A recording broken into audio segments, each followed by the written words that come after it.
We are live with our brand edition of the Think Facebook Lives. So we are extending the one from logos to put your brand to work.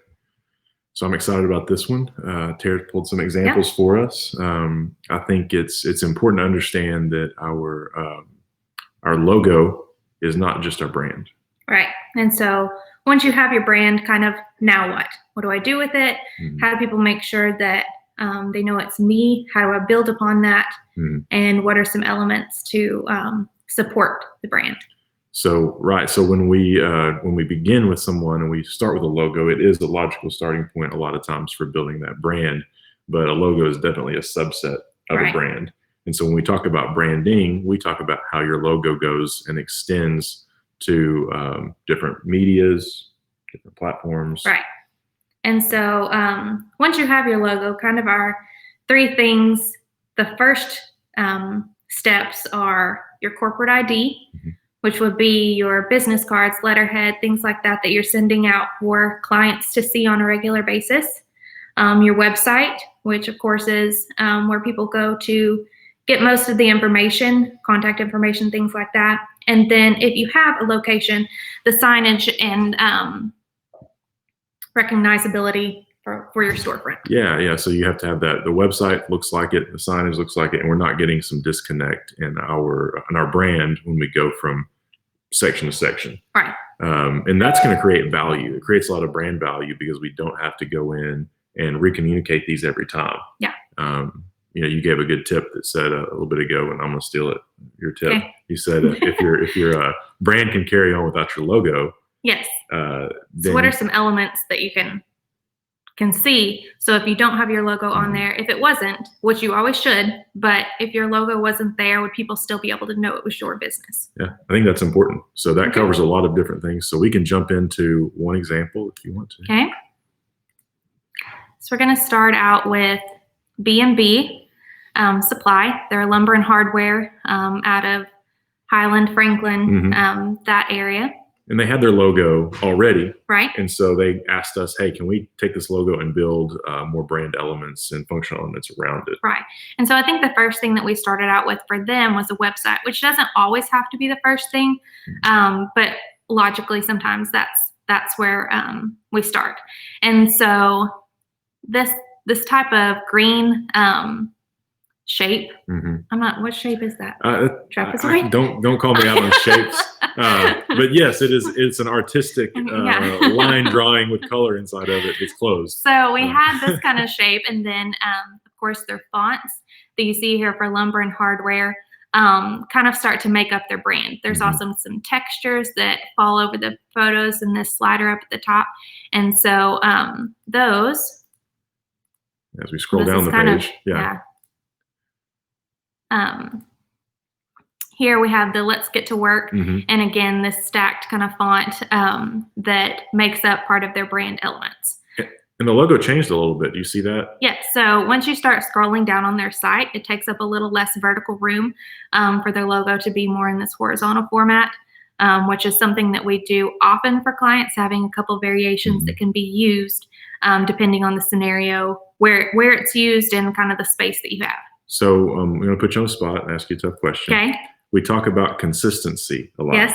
Do you worry about consistency when you have another, I wouldn't say version of your logo, but another orientation of the same logo? Not as much, really, because you talk back to the brand elements that support it. So you don't want it to be completely different. You want them to go together, but having a little bit of a brand guide and determining how you can use your logo and what works best is helpful there. It doesn't hurt consistency. Okay. So you got to do it, and you got to be planned though to do it. Yes. Like you have to have a plan. You can't just start throwing around. Yeah, it's good. So then we have this too. Ooh, yeah. Which is their corporate ID. So we have this business card that again carries over this, what we're going to call trapezoid, which I'm not positive if that's the correct shape. We have that. We carried over this texture from the website. This type of X mark with a B&B and their established date. We carried that over as well. And then we introduced another item here that's not as consistently on the website, but this flag in the green hues. Yeah, and you'll see it as it goes through Right. other ones. And then one thing I like about this is the idea that you have some white space in Yes. here. Talk a little bit about white space and why it's important. Sometimes we think we got to cram things into every area. Right. If you have so much, it's kind of like making everything bold, then you don't see anything at all. So if you have something that stands out, like on this, their logo, and then the green pulling out their website there, and then again the shapes that kind of ties in the consistency, then those are the things that are pulled out. Your letter obviously is going to get read or not, depending on what actually it's for. But that's not a design element, obviously. But yeah, well, cool. That works great. Yeah, we have the kind of this flag shape that we also carry out.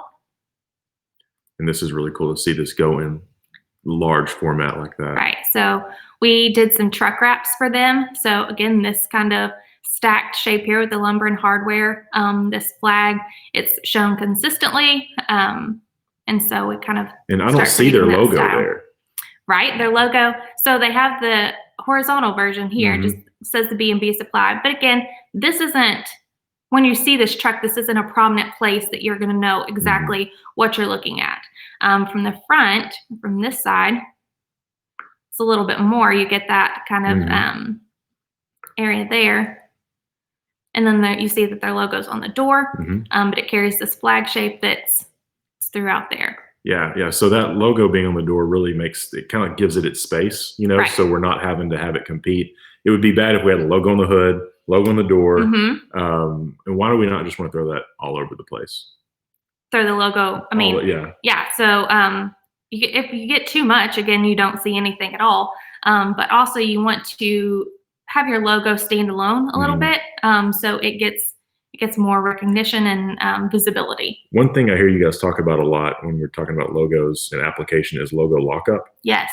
So you don't want your logo stacked where you're seeing it in two places really close together, because then those two things start to compete.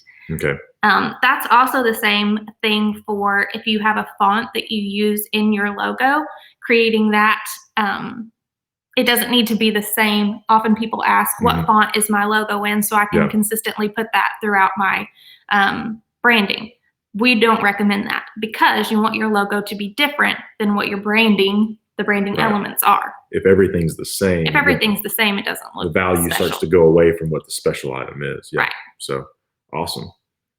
So we have a couple more of the B&B trucks. You can just see how the branding consistently carries over, but it's also different. Everyone has a different space and things, but this Let's Get to Work is something that we use over and over on there. We have the flag shapes, their logo, but it's tied in for the different areas in the spaces that we have.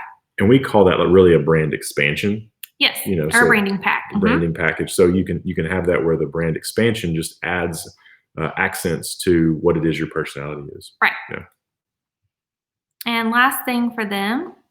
There it is in big format. Big format. So you have the big logo, this lumber and hardware there. Let's Get to Work on the back. You see their logo twice here, but if you're seeing it from the side, normally this isn't correct. What we're facing right now is not a real prominent area. But you want, if somebody's behind this truck, to be able to see the logo. If they're beside it, you want to see it there as well. So that's not really a logo lockup. Now, there's always the balance of what type of information you can put on these large format things. Why did we choose the web and phone number here? So those are the most used ways to contact. These trucks will often be at job sites and things like that too. So it's not just on the road. So we did include the phone number there for that part. Oftentimes we just advise people to put their website, because all your information is going to be housed there. Right. Awesome. Yeah. And that's a hard thing to choose for people. Right. Sometimes you want to have more brand elements. You want to have our services on there. We want to have, your address or whatever like that. But just think about how people are seeing it and where people are seeing it and what makes the most sense for the contact information. Good. Okay. I like it. That's a cool design. That worked out great, how those things stayed consistent across the board. Those are fun projects. All right. So next up we have Canyon Construction. This is a new one that we've been working on, but we can just see the different brand elements here. The C is their logo. we have a variation of their logo that's on the envelope and business cards because we didn't want the logo lockup of having the C on this area, but then also having it up in the corner as well. So we split that apart, and that's just a choice that you can choose to make once you have your logo and kind of some standards. Right, and the good thing with this one, we actually did create this logo, and the neat thing with this one is if you have all these kind of done under one roof, these things can stay consistent. Right. You know, otherwise you have to have, if it's a bigger brand that's going to be used by many vendors, then you have to have what they call a style guide, right? Right, a brand standards guide or a style guide.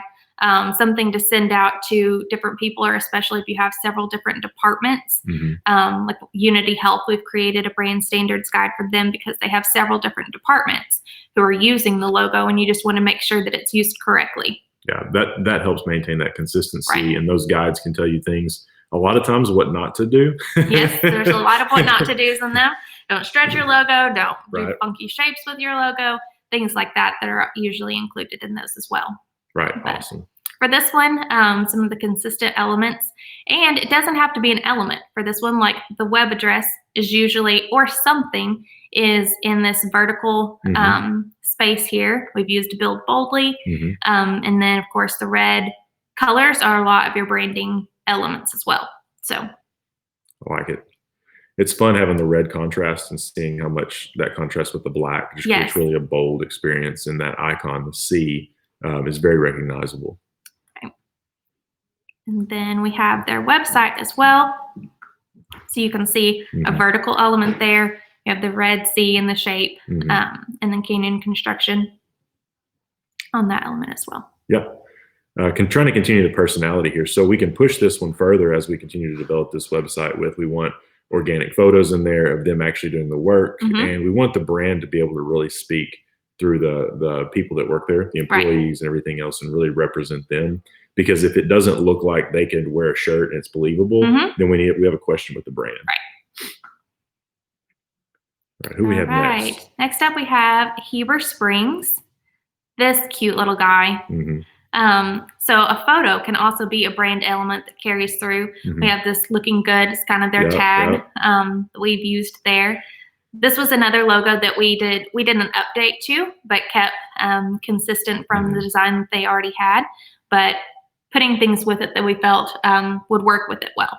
And we pulled out a few of the colors, not all of the colors to be represented in there. And the logo update is a prime example. If you've had a logo for years and years and you really have it on everything, but you don't want people to think that you've changed businesses or been bought out, talk a little bit about the logo update. So you can do just an update to it, which again is going to stay consistent. People may or may not even recognize that you updated a lot of things in it, but it just makes it more user-friendly, makes it easier for you. A lot of times especially if you start out with a logo that you didn't spend much on, or it's just kind of something someone threw together. A lot of times we see that, honestly, but it's not easy to use. So you've lived with it for a couple of years. These are the problems that I see with it. How can we address those issues? Yeah, and then you'll slowly start to change those things out as you update and things start to have wear and tear. So I love the cute little kid. He is super cute. And then we've used him here in the website as well, the looking good. We have did a photo shoot with them. So we have photos from their office and their staff and things like that. But I like it. So if I see that billboard and then I see this, they go together. I know it's there and there's no miscommunication. Yeah. And the colors help tie that together, and their slogan. So that's just something that adds to it. Right. So a lot of value, and in a lot of small businesses, this is a huge advantage to keep things very, very consistent. Even if it seems like it's one note in the business owner's mind, it's good, and it may be almost like, man, I'm tired of that same kid, or I'm tired of that same look. Everybody else is just catching on, because we're not in your business every day. People get tired of, or owners get tired of things faster than clients who are only seeing it maybe once a month or a couple of times a month. Than you who are seeing it every single day. Right. We have another one. All right. One of our friends. Yes. But they're not all our friends. Yes, they're all our friends. This is Pia. She has Pia Designs interior architecture and design. But we have kind of created, and I'm not positive how well it's showing up on here, but kind of these hash marks in her brand that's just an element that we can continue on. They're also on the back of her business card here. So then we start seeing those. Well, it's cool to see them side by side there. Yeah. Still figuring out this part. Sorry. So shout out to Pia. She does great work. Yes. If you need anything, interior design, architecture questions, projects small to large, she's up here in Robin Sanford. Her and Kevin actually own the Robin Sanford Event Center as well. Yes. But local Cersei company does great work all over the world, really. So we're excited to get a hold of this brand for a little while. Yeah. But again, you can see kind of these hash marks that are in this texture here, and it goes over some of the photos and that. And then we've also carried those through to her signage. There you go. On the window front there. So you have kind of these little marks there, and then you can see just how her logo, whenever you're coming down, this is on the Spring Street side, so you can see her sign from there, but it's also on the door. But there, again, is not a huge logo lockup there because you're not seeing them side by side. Right. And so you're putting your brand to work, putting it in action and motion, and how it applies on different mediums. I really like the way this turned out here. I like the way that the red splashes and kind of pops and catches your attention and has contrast with the black. You know, one thing that we see when we see brands that are black and white, I think if we can ever add a color to that black and white, because black and white's really not a color, right?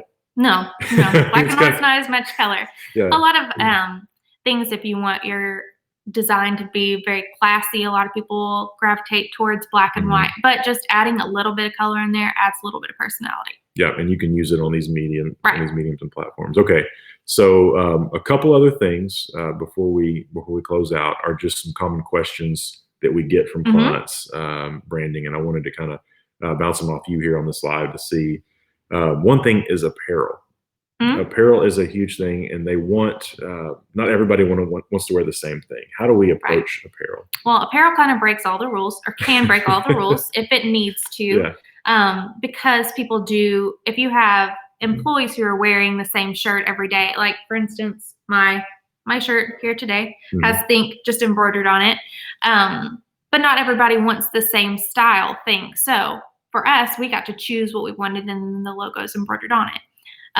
But if you have colors or different things like that, when your brand can have kind of a graphic element or a graphic t-shirt, and then put your logo with it, that's always great. But yeah, apparel can start to break rules. Yeah. And so would you say that when you first launch a brand, it's probably more important to stay consistent with that? Yes. Whenever you're first coming out with your brand, kind of limit yourself to the colors that are in it. A lot of times that's hard too. If you choose really different colors, then it's harder to find things. But if you're talking about red or black or navy or something like that, then you can kind of find things that are in the same gamut. Yeah, and one thing that's always interesting too about the brand and apparel are people, the expectations of what they have for apparel. I think one thing is that people don't really want to aren't buying your brand apparel a lot. Right. That's just a branded shirt. Just a logo on a shirt. They don't want to look like they're working at your business. They want to support your business. So you have an employee, and then you have more of your lifestyle stuff. Right. Talk a little bit about the difference in those and how those can be monetized. Right. Again, you don't want to look like you just work at this business. So a lot of times people don't want just a logo shirt unless it's kind of a different type of logo that has a different style. But if it's just text, then a lot of times people don't want that. So coming up with something that's true to your business, or just like a design, some elements and things like that can often carry over into apparel. And then it becomes kind of a statement, like for instance, in the B&B, the Let's Get to Work, we've used that in their apparel because it's a little bit different than just the normal logo. And people may want to wear that more than they would just wear the B&B logo or, a Think logo or something like that. So yeah, I think that's very useful. I think one thing that we have to remember is putting ourselves in the client's shoes as we deploy our brand, and also making sure that we're consistent through different applications. So we got to remember to take away that. One thing that you touched on was the idea of our brand font kind of being sacred. Yes. You want that to be something that has value, and we're not just taking that font and saying, well, I want to type my paragraphs with it. I want to type my headers with it, because then that brand becomes less sacred and less unique on that page. And a lot of times if we're designing a logo, the font's completely changed up. It may start out as something, but then we're going to manipulate it into something that we want that's more unique. Yeah. And so one other piece of the brand, just to discuss outside of the design portion, is your voice, how people are talking about you. You want to make sure that people are kind of saying the same thing as we pitch it and talk to other clients. We want to hit our same differentiation points. Our value propositions are very important. And we communicate that across our to people that work with us and work for us. And how we answer the phone, how we carry ourselves, what we think about it, that all plays a role in the overall brand of it. And if you have like social media and website and things like that, the tone and the voice that you write your copy in says a lot about your brand as well. It can have more of a fun style, or maybe it's very corporate or different tones for your social media and your website, any copy that you're releasing. Yeah. Well, that's great information. I'm excited to have this. Yeah, to have this done, and you're welcome to come watch it back. We'll save this live down on our blog, and of course, it'll be found on our Facebook page. If you want to contact us, feel free to reach out. It's thinkis/contact. And if you have any questions at all about your current brand, we're happy to answer. If you want an analysis of some things that are going on, we'll bounce it off our office and see. Give you some feedback. We'd be happy to do that.